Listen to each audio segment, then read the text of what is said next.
The jeep slowed as it rolled through the narrow mountain road, tires crunching over gravel and broken stone. It was early May 1945, but the air in western Austria still carried winter in it.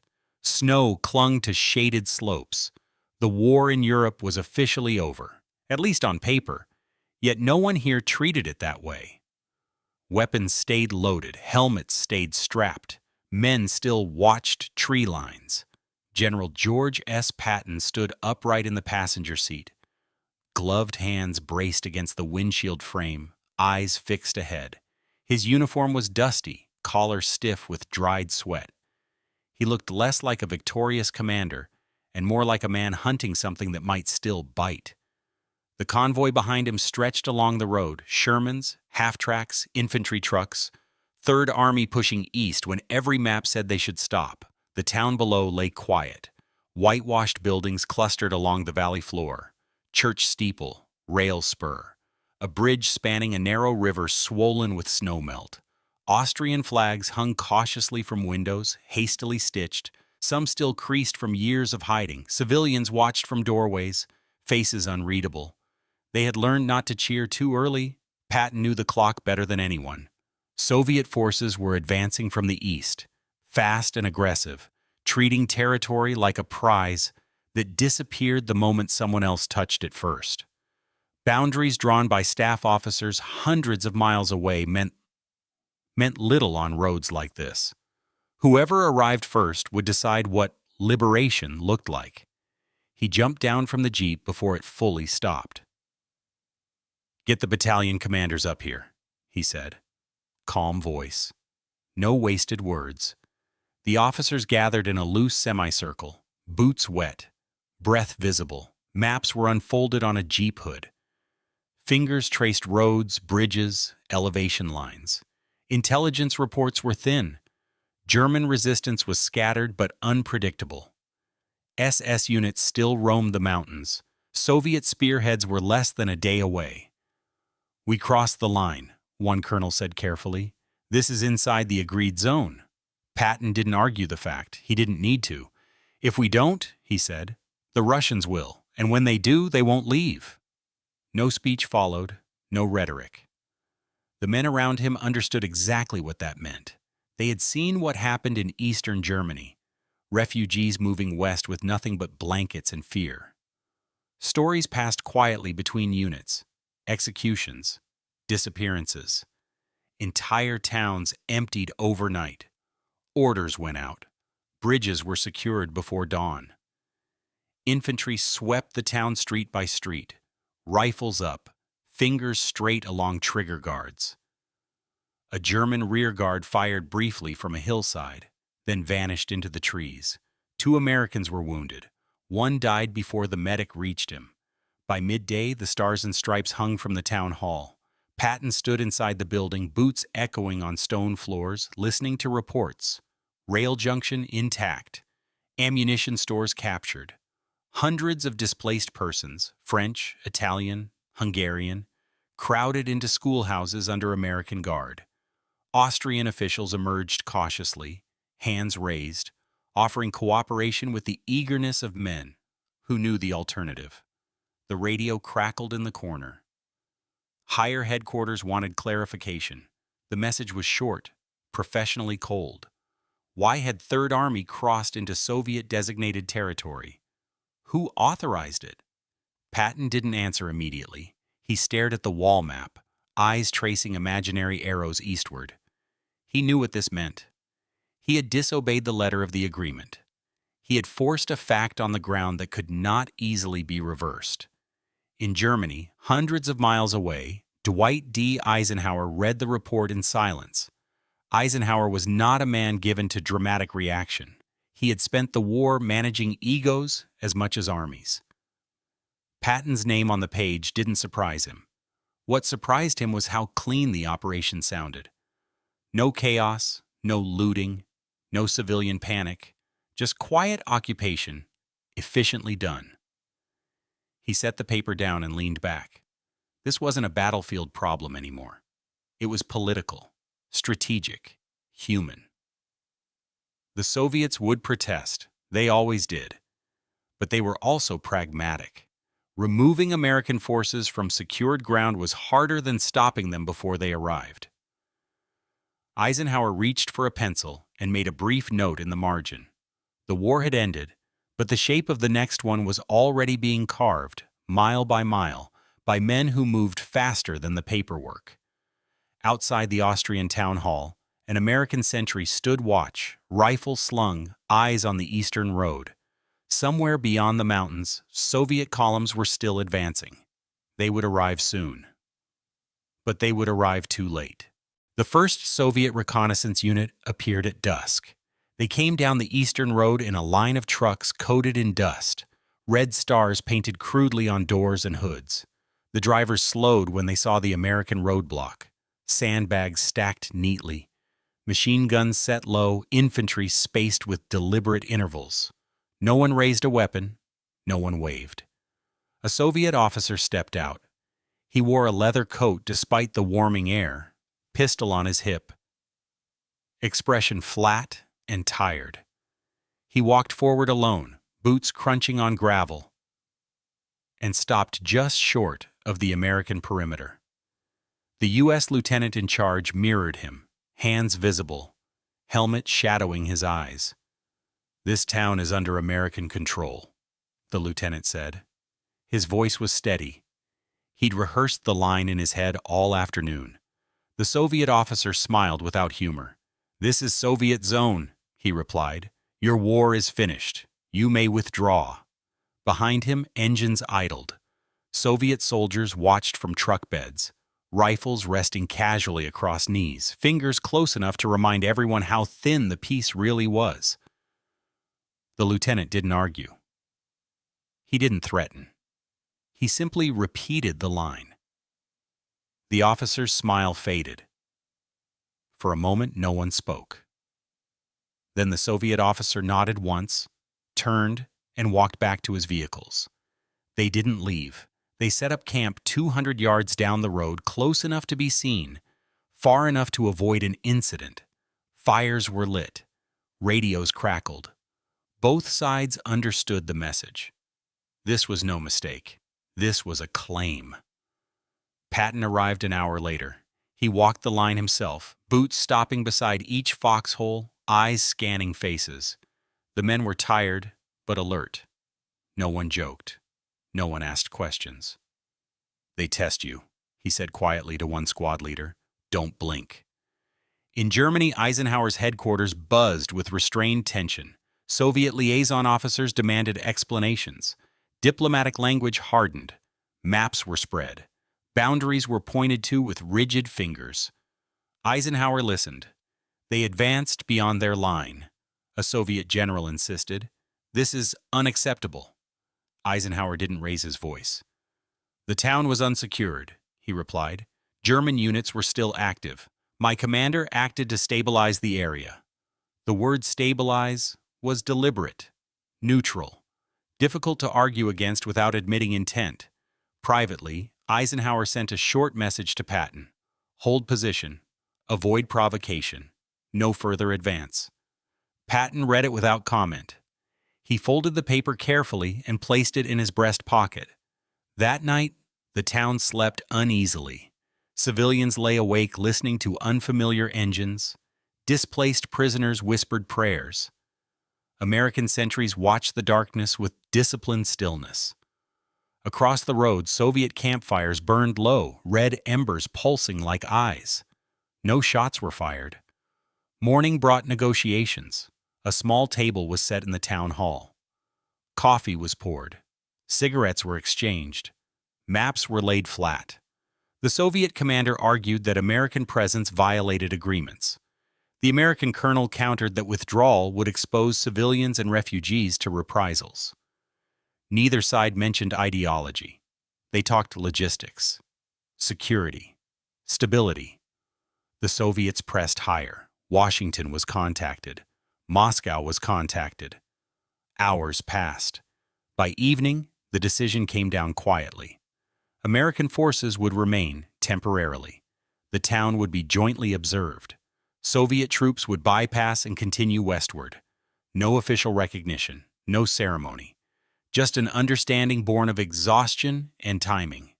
Patton stood on a balcony overlooking the square as the Soviet convoy rolled past, engines growling, red stars fading into the distance. He watched until the last truck disappeared behind the bend. He didn't smile. He knew this would cost him. He also knew what it had bought. In the days that followed, word spread. Refugees flooded westward, moving fast, light, desperate. Austrian officials cooperated openly. American military police established order with efficiency that felt almost surgical.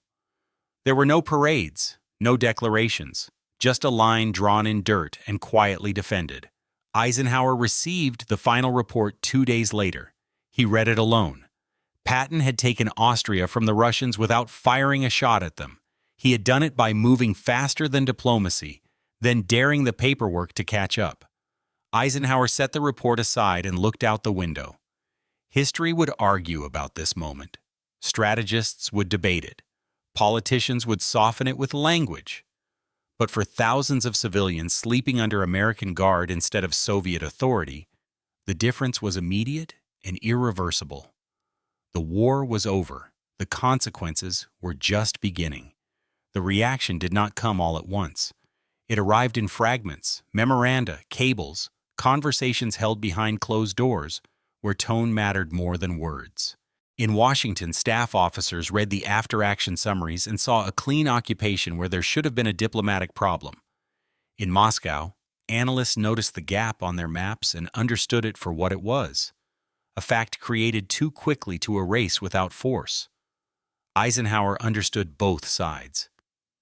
He had spent the war building coalitions, absorbing friction, smoothing egos that could have torn the Allied command apart. He knew Patton's instincts as well as anyone alive. Patton didn't think in terms of zones or post-war agreements. He thought in momentum, in terrain, in human behavior under pressure. To Patton, Austria had been unsecured ground with civilians at risk and an enemy approaching. Everything else was secondary. But now Eisenhower had to decide how much of that instinct he would defend. A meeting was called. Senior staff gathered around the long table, papers neatly stacked, ashtrays already half full. The question was never phrased as whether Patton was wrong. It was phrased as whether the decision could be sustained. "If we pull him back," one officer said, "we hand the town over. There's no guarantee of restraint. And if we don't," another countered, "we establish a precedent, one that won't be forgotten." Eisenhower listened, hands folded, eyes steady. He thought of the reports he had read from the East. He thought of the refugees moving west at night, not waiting for permission. He thought of the war that had ended only because millions of men had been willing to act before certainty arrived. In the end, his response was brief. "We hold," he said, quietly. No press releases, no announcements, no formal challenge, just continued presence. The Soviets protested again. Their language grew sharper. They accused American forces of deliberate provocation. Eisenhower responded with measured patience, repeating the same points: security, stability, temporary necessity. He did not apologize. He did not retreat. Patton, meanwhile, stayed out of sight. He toured units early in the morning and late in the evening, avoiding attention. He inspected checkpoints, supply depots, refugee shelters. He spoke little. When he did, it was about discipline, no fraternization, no insults, no mistakes that could give anyone an excuse. "You're not here to win arguments, Petit," he told a company commander. "You're here to stand your ground." The men understood. Weeks passed. The line held. Austrian officials began operating under American supervision. Food distribution stabilized. Refugee camps thinned as people were processed and relocated west. Soviet patrols kept their distance. The standoff cooled into something colder but more durable. In early June, Eisenhower drafted a personal note. It was not long.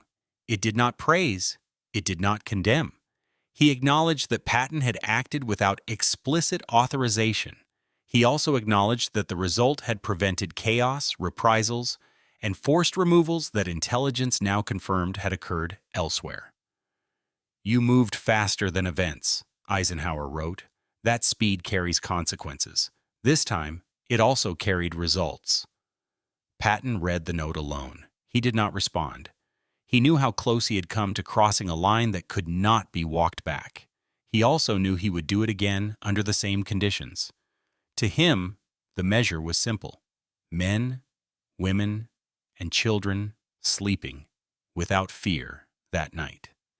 Years later, historians would argue whether Austria had truly been stolen. They would debate zones and agreements signed in rooms far from the mountains. They would weigh Patton's defiance against Eisenhower's restraint.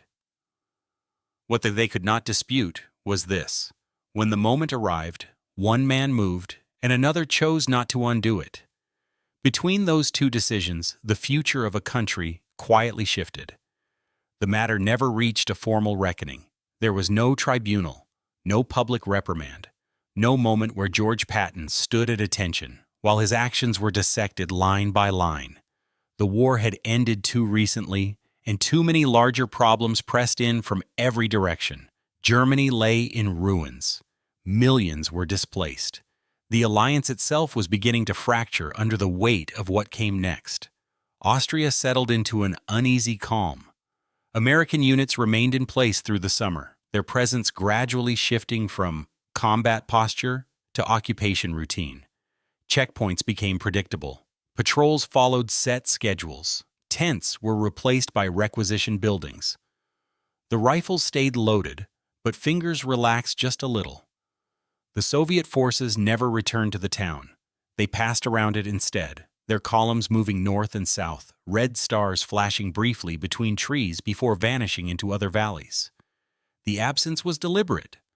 Both sides understood that pressing the issue would force a decision no one was prepared to make so soon after victory. Patton was reassigned not long after. Officially, it was routine.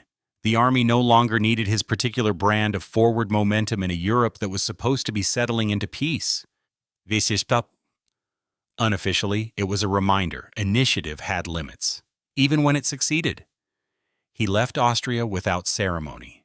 No speeches, no farewell reviews.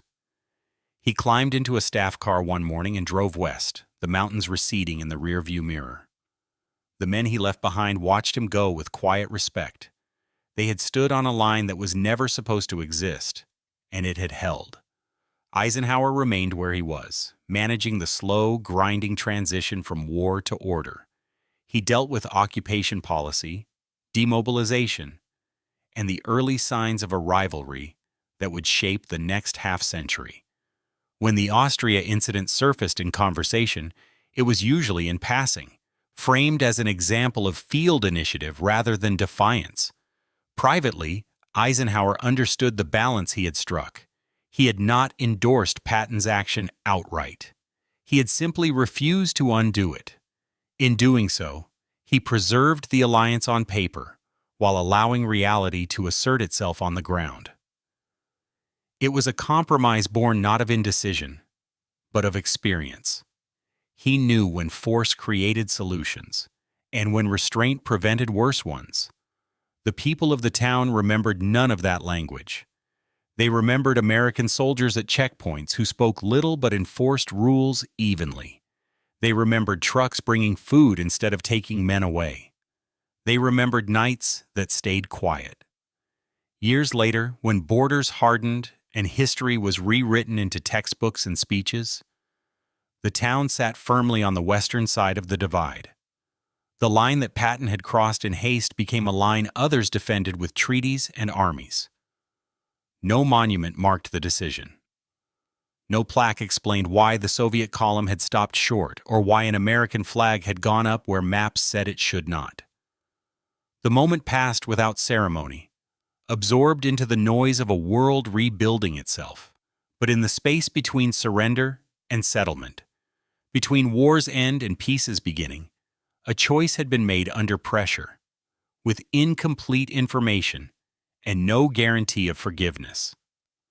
One man acted, another chose not to reverse it. And because of that, Austria woke up under one flag instead of another, not because of speeches or signatures, but because someone arrived first and someone else let it stand. The war ended with documents. The future began with silence.